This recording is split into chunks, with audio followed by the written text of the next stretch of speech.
મહાકુંભમાં તમન્ના ભાટિયાની ફિલ્મ ઓડેલા 2નું ટીઝર લોન્ચ કરાયું।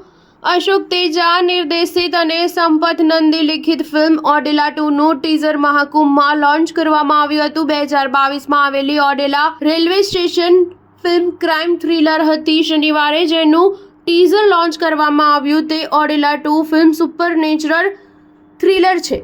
આ ફિલ્મમાં તમન્ના ભાટિયા સાધ્વી શિવશક્તિની ભૂમિકા ભજવે છે। ફિલ્મ મૂળ ઓડેલાની મુખ્ય હિરોઈન હેબા પટેલ આ ફિલ્મમાં પણ મહત્વની ભૂમિકા ભજવી રહી છે। ઓડેલા ગામનું રક્ષણ ગામની દેવી ઓડેલા મલ્લાના સ્વામી દ્વારા કરવામાં આવે છે। 5 તત્વો પર નિયંત્રણ ધરાવતી શિવશક્તિ અસુરોનો સામનો કરવા ઓડેલા આવે છે। પ્રયાગરાજમાં ટીઝર લોન્ચ કર્યા બાદ તમન્નાએ ઇન્સ્ટા પર જણાવ્યું હતું કે જ્યારે અસુર પાછા આવે ત્યારે દેવ પણ જમીન અને તેના વારસાનું રક્ષણ કરવા આગળ આવે છે। ગયા વર્ષે કાશીમાં ફ્લોર પર ગયેલી આ ફિલ્મ ક્યારે રજૂ થશે તે જાહેર કરવામાં આવ્યું નથી, પણ હવે તે ટૂંક સમયમાં રજૂ કરવામાં આવશે તેમ મનાય છે। સ્ટાર ન્યૂઝ 7 હંમેશા સચ્ચાઈની સાથે।